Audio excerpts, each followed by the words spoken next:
Hey guys, welcome to Solo ReacTalk. Today I'm going to be reacting to, let me just see here, sorry. Oh no, I lost the video. I lost the video. Yes, Hitler and Stalin's child soldiers, the Hitler Youth and KOMSOMOL. Yes, the KOMSOMOL on the World War II YouTube channel. If you guys want to check out my previous reactions to the other on the Homefront videos playlist, remember the playlist card is going to be at the top here. Just click on it and be able to access them. If you want to check out the original video as well as World War II's YouTube channel, the links are going to be in the description below. Okay, let's start. 3, 2, 1, go. Singing songs around the campfire and playing Capture the Flag might seem a cherished childhood memory to many. But when it comes to the youth organizations in Germany and USSR during the Second World War, there was definitely less kumbaya.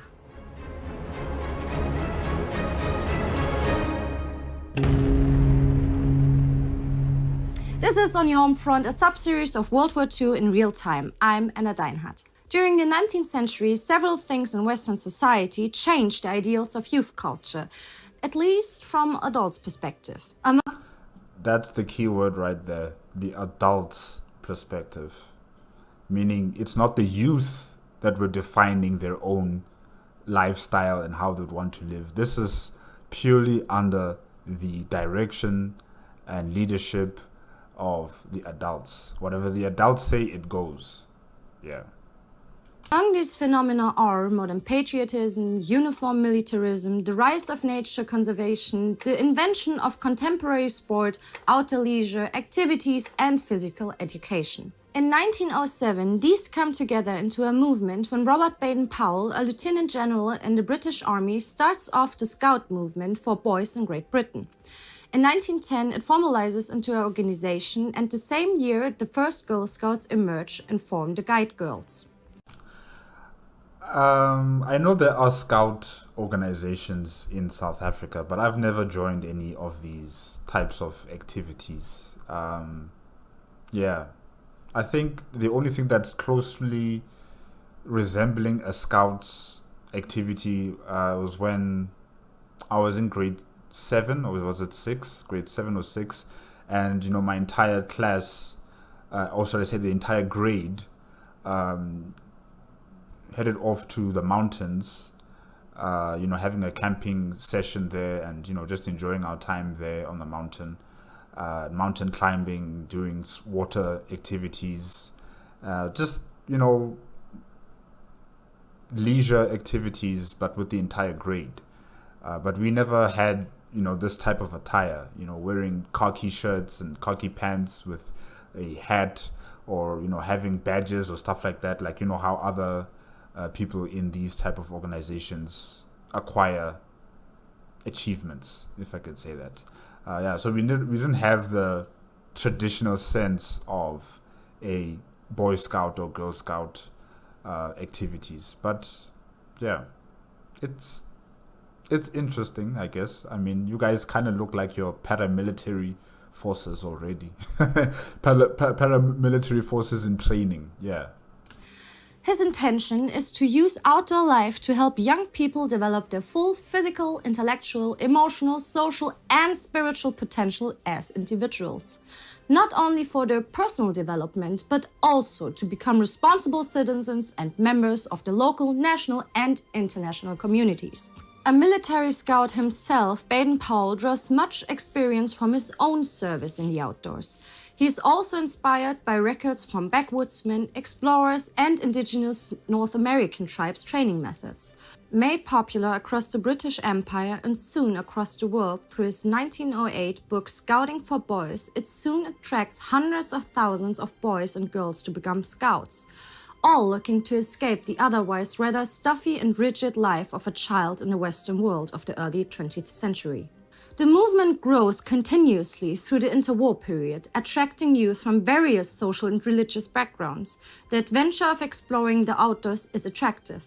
Also, it means to get away from the parents' guarding eyes and take part in the communal experience of gathering around a campfire, singing songs, and organizing rallies independently. They wear the movement's uniform with pride. They demonstrate their positions in the organization's hierarchy by carrying the badges they can earn to learn special skills and do good deeds.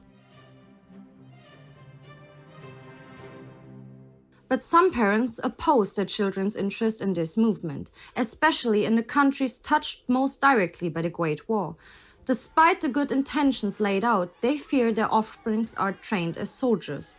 A fear cemented through the uniforms, the merit-based hierarchy, and Baden-Powell's military background.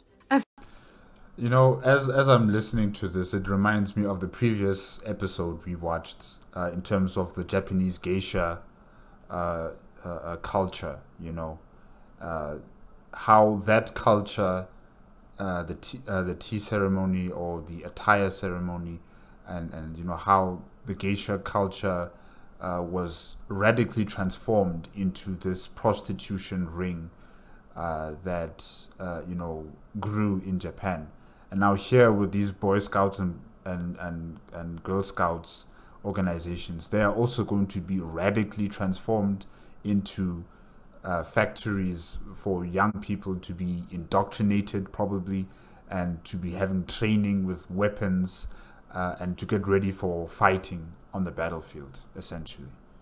So yeah, good things or good intentional things been turned into these hideous and just disappointing and deplorable situations. Yeah. Fear that soon materializes in some places as the fascist and communist movements appropriate Baden-Powell's ideas for their own ideological purposes. It begins in Bolshevik Russia in 1922 when the Communist Party forms the Vladimir Lenin All-Union Pioneer Organization by subsuming the Russian Scout movement. Some scouts had already joined the Bolsheviks during the revolution and formed scout-like organizations that fought for the Red Army. However, most scoutmasters and many scouts joined the White Army, either as regulars or forming youth battalions. On the Bolshevik side, the Russian Union of Communist Youth, later renamed the KOMSOMOL, persistently tries to eliminate the scout movement, which they feel is part of the bourgeois enemy. And by eliminate, they mean kill children.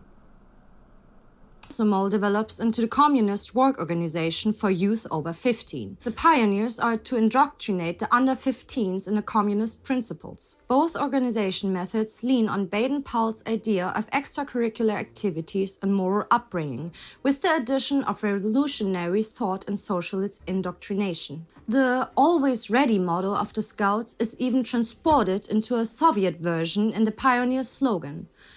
Pioneer in the struggle for the cause of Lenin and Stalin, be prepared, and to really mean the invariable answer to the always prepared.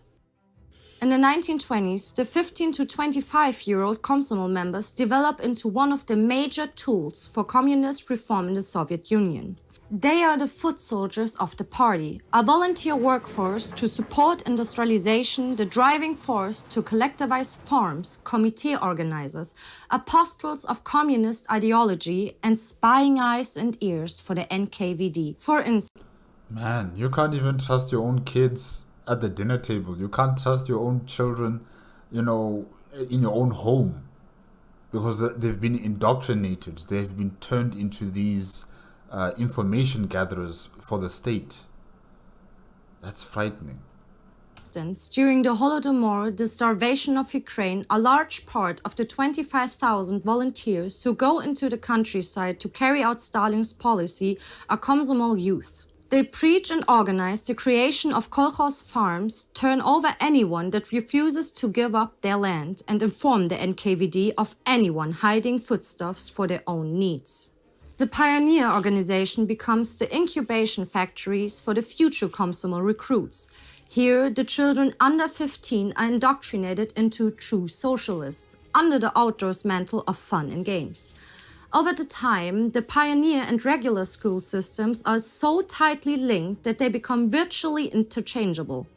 But by the mid-1920s, the Soviet youth organization's militarist aspects of the revolution days are gone for now.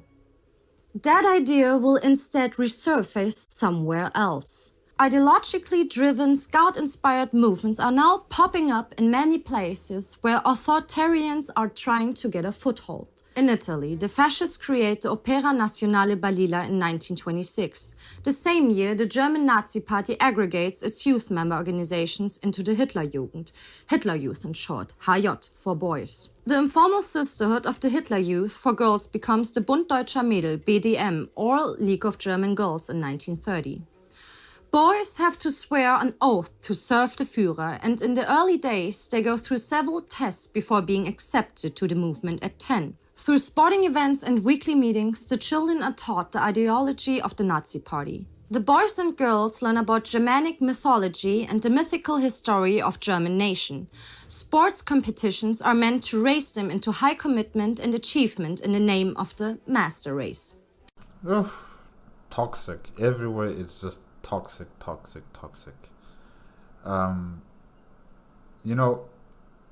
In some countries, or let me just say like in my country, in South Africa, I tend to see a lot of youth, a lot of young people, people who are not even eligible to vote, I should say, like children, adorning the attire of a political party, of a certain political party. Doesn't matter which political party. But, there are children out there who are wearing political party shirts. And I'm like, but why? Why is this child who's still in preschool or maybe primary school or high school wearing a political party's t-shirt? Why are you doing that? Do you know what you're wearing? And it's only then that I realized that actually it's the parents' fault. The parents are allowing their children to be wearing these t-shirt regalia. And these young people are supposed to be enjoying their lives in school, enjoying their lives with their schoolmates. They're not supposed to be getting into these political rallies or political activities. They're too young for this type of stuff. These are the type of things that people should be thinking about when you're around 17, 18, going further. Because that's when you're going to be taking responsibility. Your agency as an adult is coming into fruition. So seeing children, wearing party regalia, it's so weird to me. It is totally unnecessary, Have the parents wear the t-shirts. That's fine. Let them wear the parties that they're voting for. But don't translate it down to the children. The children have nothing to do with this stuff. They don't even know who these political leaders are. They don't know the constitution of that political party. They're still young. They're still enjoying their lives, having fun, and being educated in school. They don't need to have this clutter of political ideology in their minds. So, yeah, that is something that I do, witness here and there, especially like on the news or on the newspapers. You'd see young children wearing party regalia, and I'm like, no, man. This is not cute. This is not funny. This is just weird. Don't do that. So, yeah. I think it's kind of the same way here with these Boy Scouts and Girl Scouts, how these authoritarian parties that later became the governments of their countries, started infiltrating young people and giving them this sort of, aspiration, this goal of, being this perfect person, being this person that will contribute to the country through this political ideology. And it's wrong, really. These young people should be living their lives free of adults, influence in terms of their political ideologies. They should not be dealing with stuff like this. Yeah. They are indoctrinated and gaslighted into doctrines and anti-communism, racism, anti-Semitism, and Adolf Hitler's cult. Girls are further educated about the importance of family, blood and nation, and the woman's responsibility to uphold these values. By the end of 1932, just before the Nazis seized power, the Hitlerjugend counts 107,956 boys. The BDM has 19,244 girls. And this is before they came into power. Ugh. In 1933, Hitler tells the head of the Hitler Youth Organizations, Baldur von Schirach, "Whatever we expect from adult Germany can only come true in the long run if already the younger generations is raised in that sense. That is why the ideological acquisition of the youth is the only guarantee of the realization of our ideological assignment altogether." In June 1933, all other youth movements, including the German Scout movements, are forcefully disbanded. Their members are merged into the HJ and BDM. However, Catholic youth organizations are allowed to coexist for now under the Nazis' Concordat agreement with the Catholic Church. Still, their members and any youth who refuse to fall into the Nazi line becomes targets for severe bullying by the HJ and BDM members. By the end of the year, the HJ counts over 2.3 million members and the BDM close to 250,000. By 1936, they are the only legal youth organizations and count over 5.4 million members. In March 1939, membership becomes obligatory for the German youth between 10 and 18. I just see child soldiers right here. Child soldiers. In effect, 98% of that age group of the population of both genders are now members. The remaining 2% are excluded because they are deemed to be Jewish or considered non-citizens for other reasons. The BDM is divided into two sections. One for younger girls, which resembles a radical scout movement, and one for girls 14 to 18, primed to prepare them to be homemakers and for motherhood. Or as the saying goes, to give the Führer a baby. Because who wouldn't love to do that? With Hitler's constant, unwavering goal to go to war in mind, paramilitary exercises are introduced to the HJ in 1935. Special departments like the Marine Hitler Youth or the Cavalry Hitler Youth prepare boys for serving in specific arms. The risk of dying for the country and the leader's cause is continuously hammered home as an ideal, a development that does not go unnoticed by the Soviet leadership. In the second half of the 30s, the KOMSOMOL and pioneer leaders start implementing a national defense character into the games, field trips and other activities. Discipline is stressed, and the ideal for a young person in the Soviet Union increasingly becomes a cultured socialist soldier. When the Second World War breaks out, these developments go into overdrive. Between September 1939 and spring 1940, 95% of the Hitler's youth male leaders volunteer for service. Shooting and field exercises under war conditions are made compulsory for members aged 16 to 18. The KOMSOMOL organizers begin to recruit youth directly for combat service and increase the organization's cooperation with the Red Army. Paramilitary exercises become obligatory for both girls and boys, in the KOMSOMOL and even for the pioneer children. By mid-1940, these exercises completely dominate the life of the youth movements. The training is now meant to replace parts of the basic military training when joining the Red Army. Children receive modified military titles like Young Private First Class during drills. A year-long Listen to that. Oh my gosh. competition of military skills for children is announced and draws around 1.5 million participants. During a military-style orienteering event in Moscow in November, one participant is reported to complain. "They sure did pick a path for a march." One of his teammates responds, "Did you want asphalt? In a war, there won't always be asphalt." In Germany, the paramilitary training of HJ members also increases. A 1940 paper on HJ military exercises declares, "The firing practice of the Hitler Youth has to be developed with highest precision, as it is the most important goal to uphold the superiority of the German soldier. Therefore, the Hitler boy must receive a fundamental training to become a good shot before he reaches the age fit for military service." And while the boys keep on training, the girls are given another chance to prove their worth to Hitler's cause.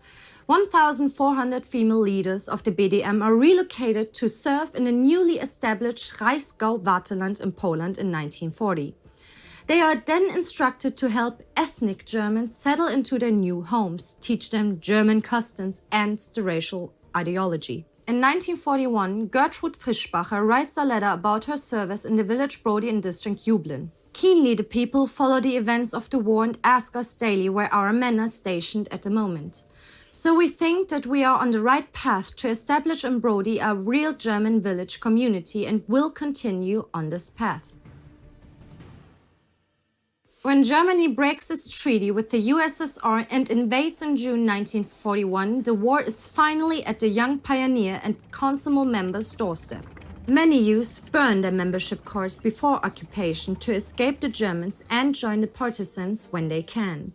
When the Wehrmacht stands at the gates of Moscow, many of them form into an underground militia in preparation for occupation. When in 1942 the German troops are withdrawing from Moscow and in retreat, the KOMSOMOL and pioneers are tasked with removing corpses, shoveling snow, and handling other children who have been orphaned or separated from their parents. KOMSOMOL committees are set up to channel these abandoned children into factory schools and other institutions. The war between the USSR and Germany is not yet a year old. In both countries, a generation of young people has been primed for war already from childhood. Exactly. So far, most underage members of the youth organizations have only seen service on the home front or behind the front lines. But judging by the situation in Russia during the winter of 1941 and 42, they might very well all be active duty child soldiers before this is over.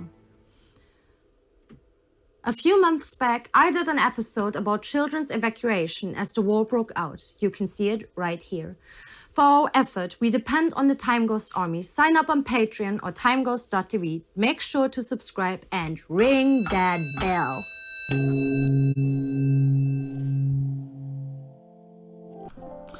Okay, guys, that is it. Let me just get the name again. Name. Yes, Hitler and Stalin's child soldiers, the Hitler Youth and the KOMSOMOL. Yes, KOMSOMOL.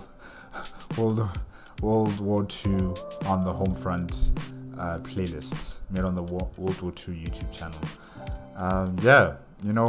Adults don't want to let go of the children. They want to control their future, their destiny, no matter the cost. And mainly it's the political parties or the authoritarian governments, or any government for that matter, wanting to make sure that their children are disciplined and they will be contributing to the future of society in their political ideology, if I can say that. Not wanting children to be children. Let them be free. Let them decide amongst each other how they would want to live their lives, how they would want to conduct communication with various other children and youth within the country. It is the adults who poison the minds of young people most of the time. Yes, some information is very important in terms of education, in terms of science and technology and literature, and other forms of civilization building. That is important. But now when things turn personal, when things turn into beliefs and cultural expectations and political ideologies, these types of things poison the youthful mind. Where children don't think in a racist way. Children don't think in this cultural separation way. They just see their friends, whatever color they may be, whatever culture they may belong to, whatever religion they may belong to, that's their friend. They don't really care about all these other factors.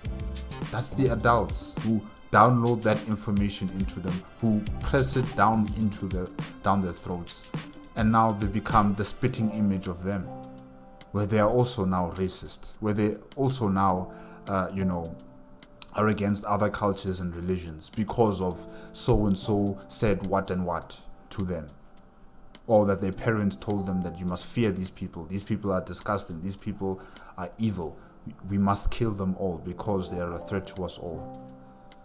You know, babies don't care about any of these human systems and norms. They don't care about these things. They just want to have fun.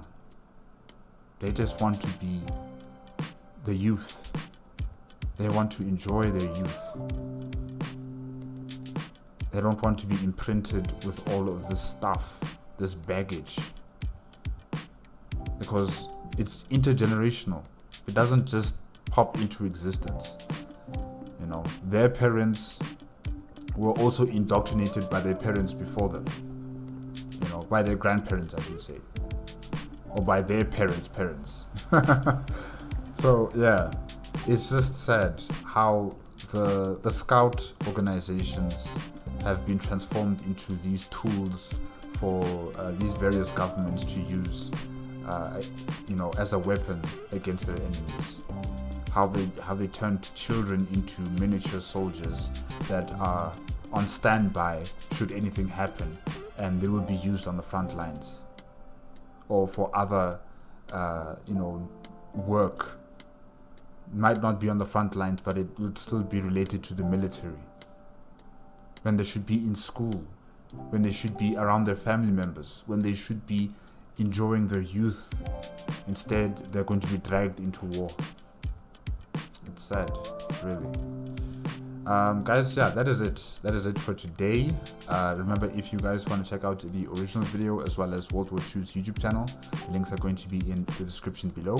If you like my reaction, please give me a like, comment, and subscribe to my channel. Click on the notification bell if you want to be up to date with my latest videos, and I'll see you guys next time. Okay?